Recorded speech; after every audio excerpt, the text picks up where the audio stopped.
Welcome to another episode of Driving to the Res with your favorite hosts, Larry, Inelia, and Larry. Larry. Yeah, it's easier if we say our own names. We don't mess them up. Oh, okay. Yeah, that's a good idea. Yeah. Guaranteed to say it correctly. I thought you just wanted to say Larry, and forget Inelia. Funny. Yes. Good as it is. Good as it is. So let's, talk about our newsletter this week. Okay.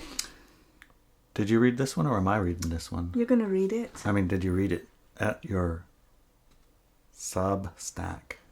Well, does it make a sound or not? That's kind of the question. Did you make sounds on your Substack or not this week? Yes. Okay, so next week I'm going to. Yes. Okay. Maybe you should explain what you're talking about because half the people listening won't know what you're talking about.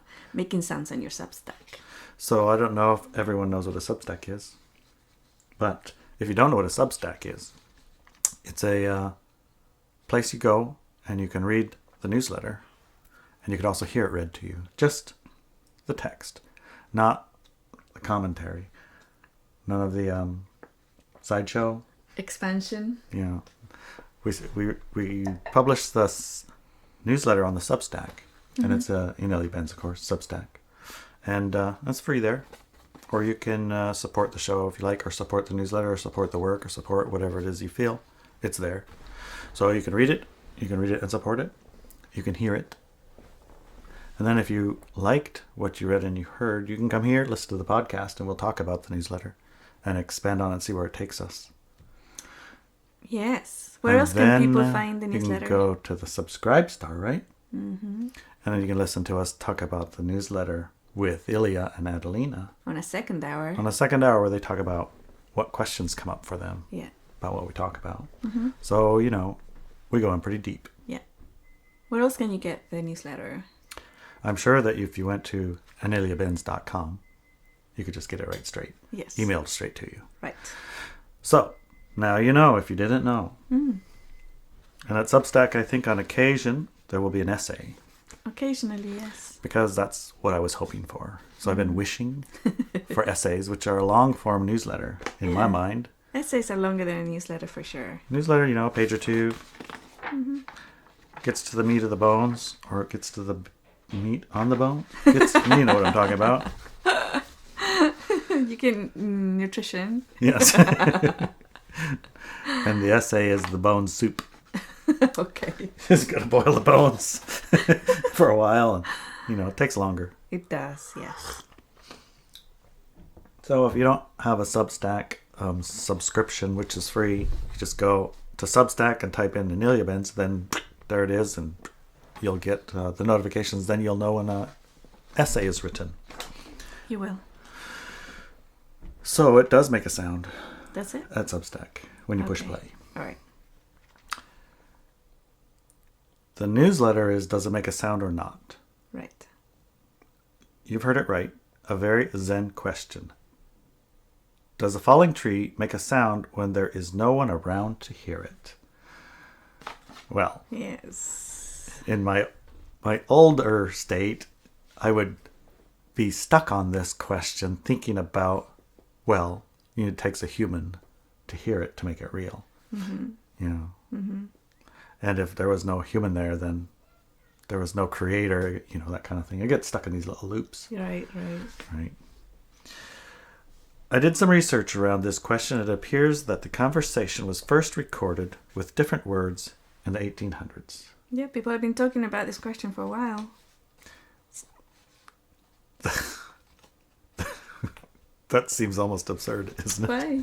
Well, because I thought in the 1800s, they were worried about getting food. No.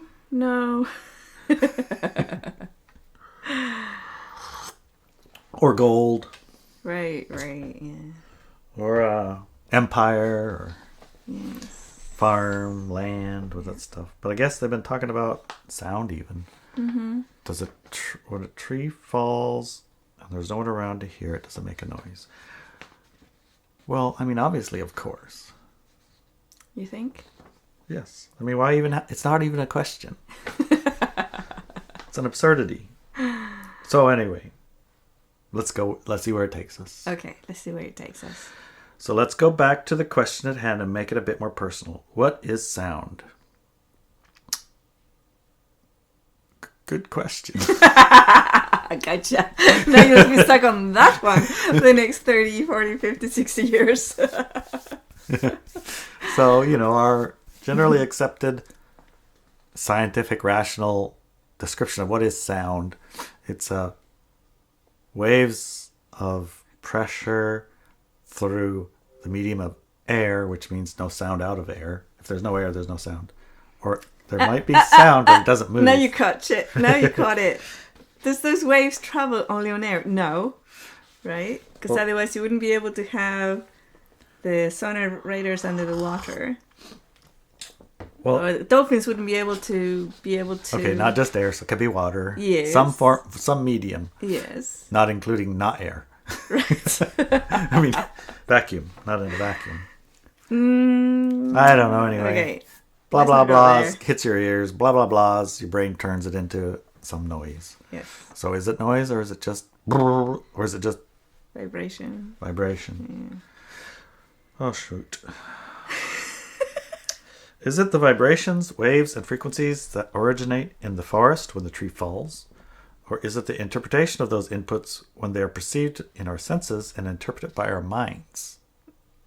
And the question is still, what is sound, right? Yeah. So which one is it? Is it the so sound as we define it, mostly, it didn't make any sound if you weren't there to hear it. Right. Because you have to hear it in order for it to have the meaning of sound. Meaning of it, in the definition of it. Right. Sort of. It's a simple question. It's so goddamn hard. And here's what I find interesting about this question. Is reality something external to us, or is it how we feel, think, experience, and interpret it? Here we go again.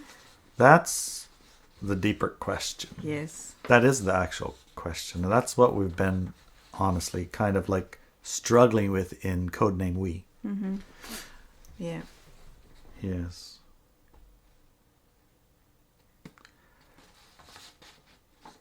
Silence. It is. In a Spanish broadcast, I was sharing an experience I had as a child when this question came in. Mm-hmm. So, I was really small, 4 or 5 years old or something like that. And I was standing somewhere with my, holding an object. I think it was an object or a doorway or something. And I was trying to put my hand through it. Right? Through the object? Through the object, yeah. So in visuals, I would have holding something and then my hand was... I was trying to get my hand through it. Right. But it wasn't working. And one of my parents, I can't remember which one, came to me and says, "What are you doing?" And I explained to them, "I'm trying to get my hand to come through this." And they said, no, you can't do that. That's solid. And your hand is solid. And they told me something about atoms. They were both physicists. And I looked at them and I said, "But I remember doing it. All right? I've done it before and now I can't do it." And they said, "Oh, no, that's imagination. You imagined, or maybe you dreamt it. It just happened in your mind, in your head. And it didn't really happen in reality." I mean, this is the type of conversation I would have with my parents when I was 5, 6 years old, right? Anyways, or 4 or 5. I looked at it and I thought, oh, I see. So now, I can't remember how the questions went, but it was something like, how can you tell the difference? Or something like that, right?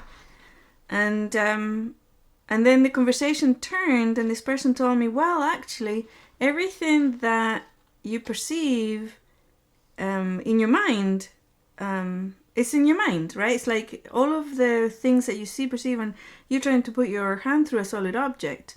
That's information that goes into your mind, and then you interpret it. And then I was like, wait, so if that happened in my mind too, then which one's real? Why is the other one not real and this one is, if it both happened in my mind? Yeah. Right? And then it was like, it turned very quickly with what parent was, whoever that was, it's probably my mum, because it turned very quickly into God did it. Right? Yes. God decides. God decides which one's real or not. Yeah. Or It's something hard to like argue that. with that. Yeah. And then why?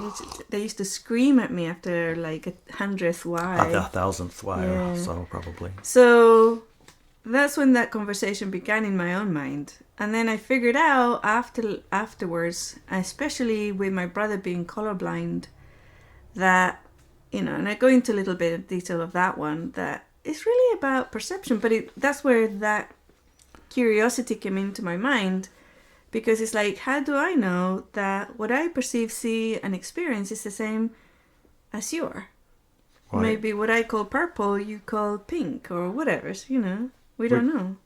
But we agree on a color that I see as pink, that is called pink. You might see purple, but we call it pink in your reality, so it's pink. Anyways, carry on. It's true. It's true. My brother is colorblind. Her brother. Yes, my brother. Yeah. When we were little, I realized that there were certain colors he could not tell apart. I didn't understand this at first. I mean, who doesn't know the difference between red and green? They are very different, clearly. And a matter of fact, on a boat and an airplane, red and green, it tells you which side of the boat or the airplane is coming at you. Wow. One side on the plane side is red. And remember it. Red is the left side. Also known as the port side, because they both have 4 letters. Port and left. And red. And port wine is red. So if you ever don't know, Port wine. port wine is red, 4 letters, left side. And the other side, you're left with green. The right side's green, starboard.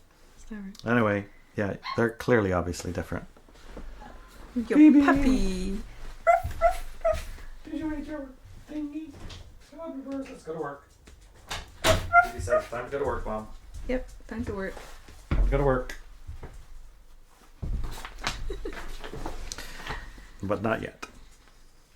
So yeah, interpreting, it's like, it'd be hard to interpret the ship coming at you, right? You couldn't. You wouldn't Yeah. know which side is which, and it Yeah. matters. It matters. It matters.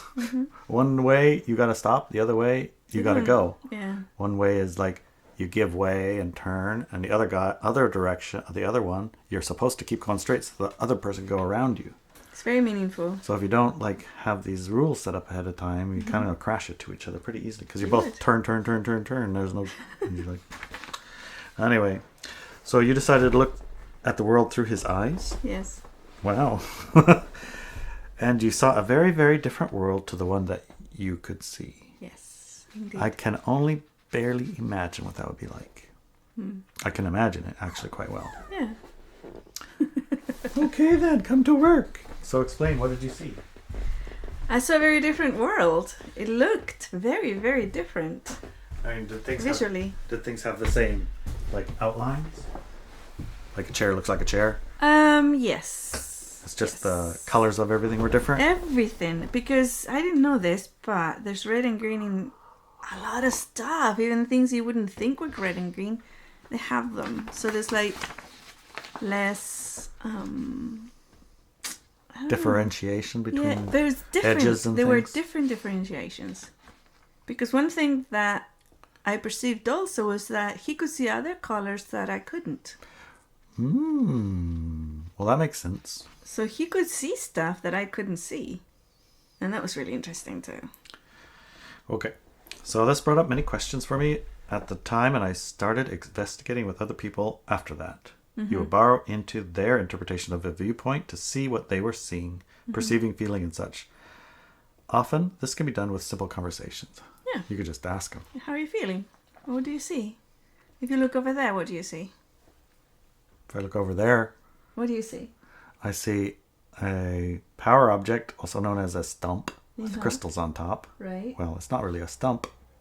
It's a No. chunk. It's a chunk, Yeah, our tree fell over one of our 3 trees. One tree grew, Three trees grew into one, and that made one of the trees Very weak. have to be a very tall tree with only a half of a trunk. Yeah. So with the slightest little boop, It it cracked over, made a very serious, loud thump, It did. and missed all the cars and missed. Hey, there's a puppy. Oh, there's a person with a puppy. Oh, there's Dan. So we got a big chunk of it, and we kept it to carve or do something with, and we ended up putting it in a spot full of crystals for a power spot. Yeah. Anyway, so I that's see very- that, Yeah, you do. You see that. and I see the giantest molehill I've ever seen. I know. I saw that one too. Since I don't know what. Oh, I think it's Brad. Since Brad and Theodora moved up the hill, The moles are going nuts in our yard here in the shaman shack. the moles win. Yeah. The moles are like, yes, we We won. won. And I see a very giant old apple tree, Yes. which is also one of a 2. And the one side turned into the whole apple tree, Yeah.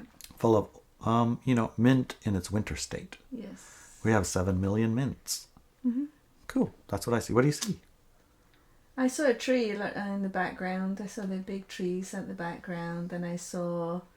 I did see the power object stump and the mole. I saw a lot of grass. Lots of grass. Yeah. Oh, yeah, I didn't say nothing about the grass because it was like almost everything is grass. So as we We're very have that similar. conversation, we can see the bits that one person saw more of or was interested more in than the other. And saw as important. And what you might have missed. Yeah. And in the discussion, it brings in things that you maybe didn't pay attention to. Yeah. So communications, Right. big part of Seeing what the other person's seeing saying. what the other person's seeing. Yeah. So Exactly. the only way isn't just to borrow in. Yeah. You could just ask. Exactly. Just ask. So the answer that I can give to that very Zen question is the following. So you do answer it? I do answer it. Yes, I answered the Zen question. I almost feel like I shouldn't ask it or shouldn't read it. That I should make them, go read it. Add a little bit of mystery in You it. want the answer? You know where to go. I'm not going to do that. They already know where to read it. Yes. They probably already did read it. Yes.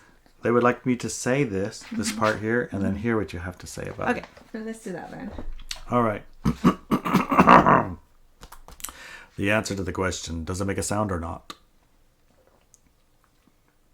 Are you ready? Mm-hmm. I think I hear a fly. You hear a fly? I think so. Do you hear it? No, that was my tea going on the table. See? No, it's a fan. Oh, you can hear a fan. I thought you said a fly. I'm stalling. It was a fly. I thought it was a fly. All right, go for it. So, does a falling tree make a sound when there's no one around to hear it? The tree creates, when it falls, a lot of changes and movements in the physical environment. These changes and movements are expressed as waves, matter changing form, breaks in the tree and the trees around it, changes of the environment, looks different, an animal's habitat change, etc. But these movements and changes in the environment are not necessarily perceived as sounds, unless at least one animal has ears that interpret these changes in waves as sounds. Boom. There has to be a witness with ears No, doesn't have to be a witness. for there to be sound. The changes to be interpreted as sounds, you need an ear. Yes. Well, But they happen. The changes happen The whether you're changes there happen. or not.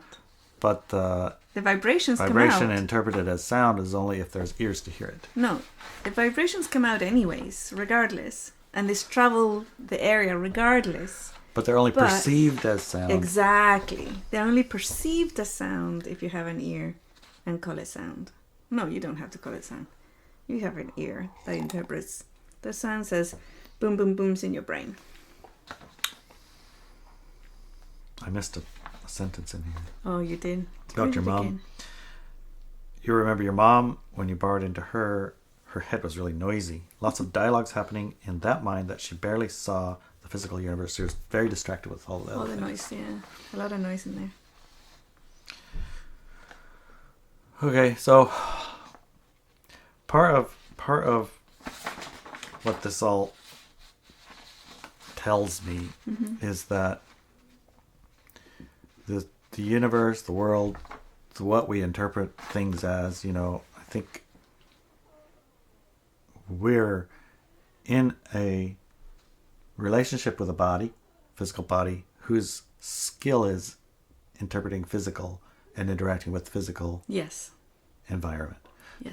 The physical environment is real. Yes. It genuinely is there. We genuinely interact with it.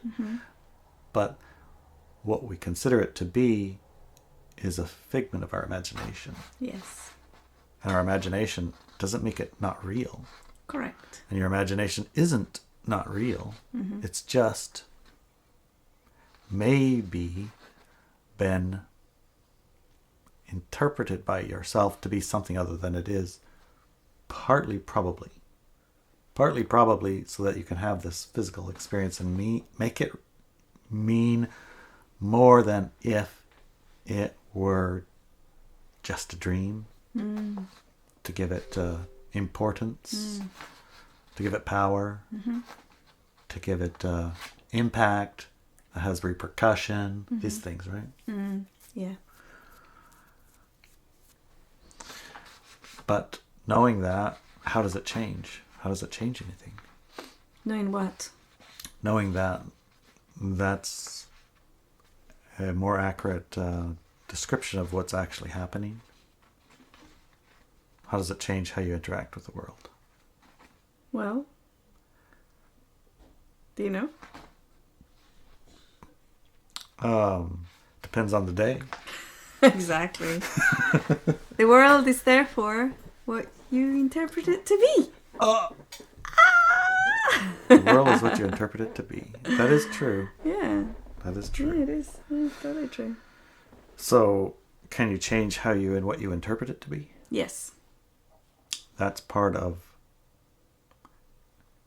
becoming or moving out of basically what I would consider the victim of the reality. Exactly. mindset. A passive writer, a victim of reality, and then you become the creator of that reality and the person driving the ship of your reality.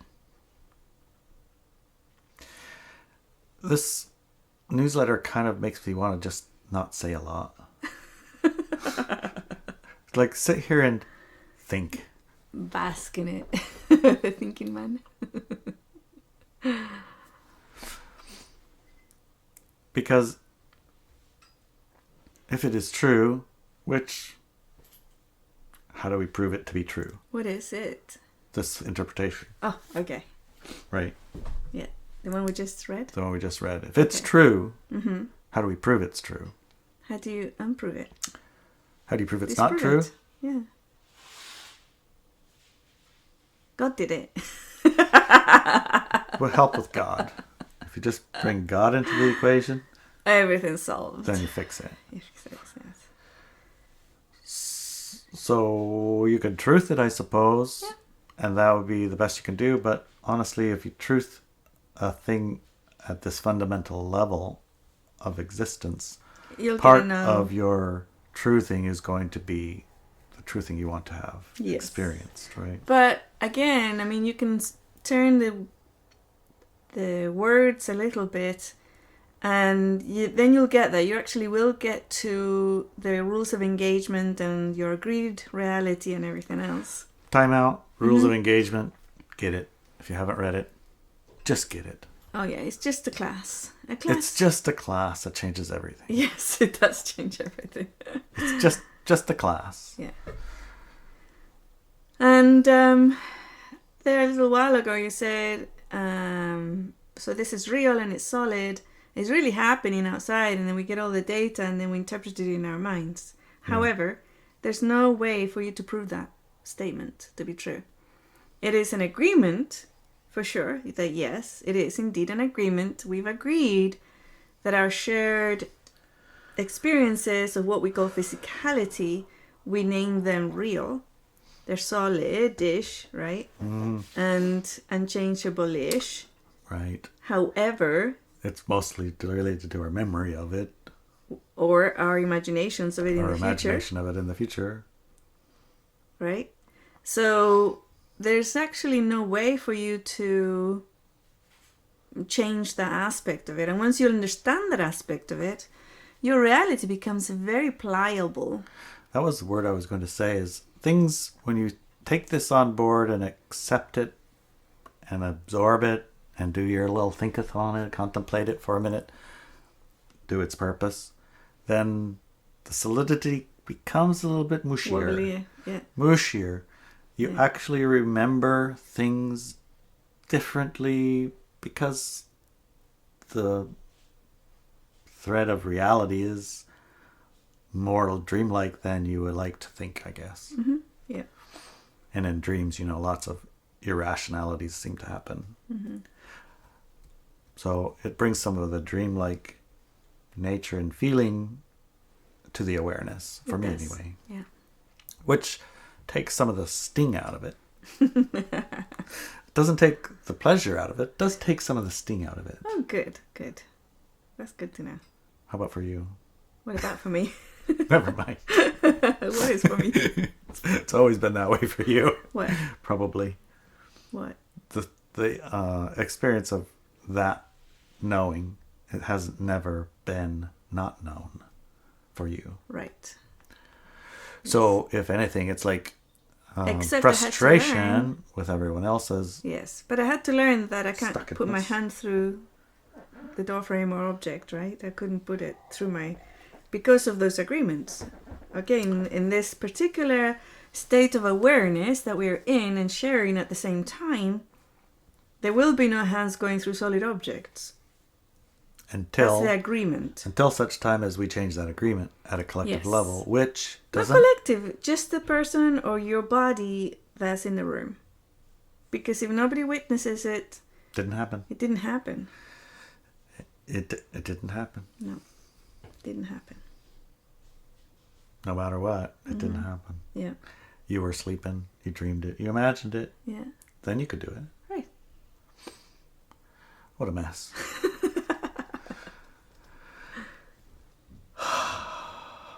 But the biggest person or the biggest co-creator that you have to work with when breaking these agreements of reality is your physical body elemental. That's the number one person that you need to work with in order to break these agreements. And how do you work with the physical body elemental? You have a lot of talks with that physical body, a lot of them, and you get into the same page. It's true. I think when I think about that, I think about the. When I was fishing, I remembered the Coast Guards and all the other. Oh my gosh! If you fall in the water, you're going to die in 1 or 2 minutes. And I remember thinking, I'm pretty sure those kids I was watching in the waves were playing for an hour and come out with blue lips and perfectly fine. Yes. I don't know. I think you might. Yes. You might be talking yourself into something. Yeah. Yeah, and I remember in Ireland there was a club of people, men and women, who in the winter would make a hole in the ice in the ocean, Yeah. and near Dublin, north of Dublin, I think it was south of Dublin, I can't remember, and they would jump into the water With the ice. with the ice and they Yeah. swim there for Swim for an a while. hour, 2 hours, and then come out No problem. perfectly fine. A little bit blue, yeah, but that's So about it.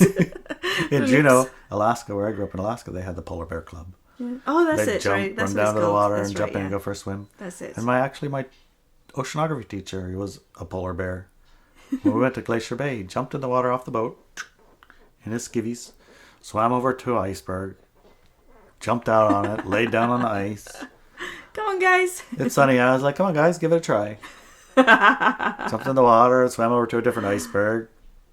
He didn't go or nothing. Yeah. And he convinced us all that and we the Coast had Guard, to. And the Coast Guard. He would be dead. Yes. He fell in the water. He's 30 hypothermic. He's going to die. seconds, he's dead. I mean, Yeah. this is 32.1 degree water. I was doing a bathymetric survey Yes. of Glacier Bay with a little brass torpedo with a gold slide that measured the temperature and the depth. And it was 32 degrees. It was actual frozen water. So in centigrade, that would be 0 degrees. It was centigrade. 0.1. Yeah. It was solid. It was as cold as you can make water. It was like ice in the water everywhere. It's like a glass of ice water. Yeah. That's what it was. Yeah. It wasn't like cold lake. It was literally freezing. Yes. Yeah. And all of us had to jump in. Ooh. And there was a shock the first time, but it was less of a shock. I just did it once. Oh. I mean, it was a shock the first time. That was it. Yeah. But it was less of a shock, but it was also a relief. It was over. Uh-huh. But you jump in, and the water is shockingly cold, of course. Yes. But you're not paralyzed. And I mean, I didn't even get my head wet. Oh. I took a giant jump out. Somehow I turned around midair like a cat.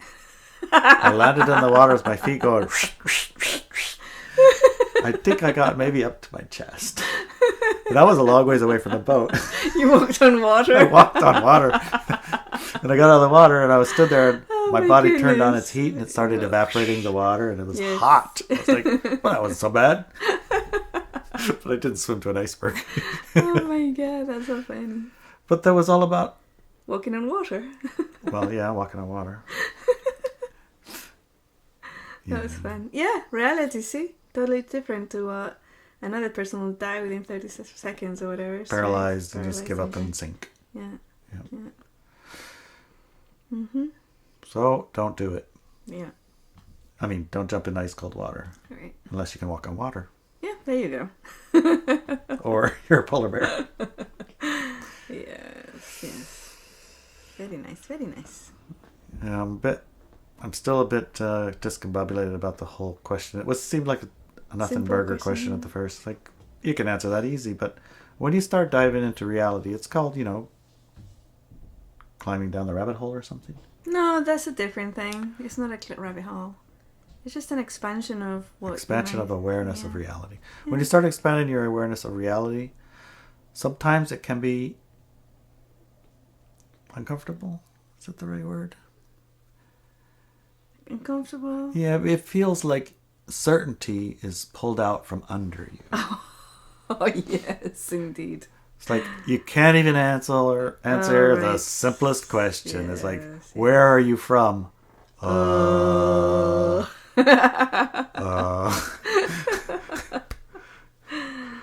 And other people start to think, you're a little bit simple. You're a little bit simple. You don't even know where you're from. So, yes. Well, I think that part of that is being comfortable in that space. Yes. Be a little comfortable in not knowing. It isn't necessary to know. It's fine to contemplate. It's fine to have certainty, uncertain. Yes. That is the equivalent mentally of being able to jump in the ice water and not die in 30 seconds. And also, it's nice, I think, also you can get used to knowing that the only reason why you don't fall through the floor when you're walking on it is because we have an agreement that we're not going to do it. Yeah.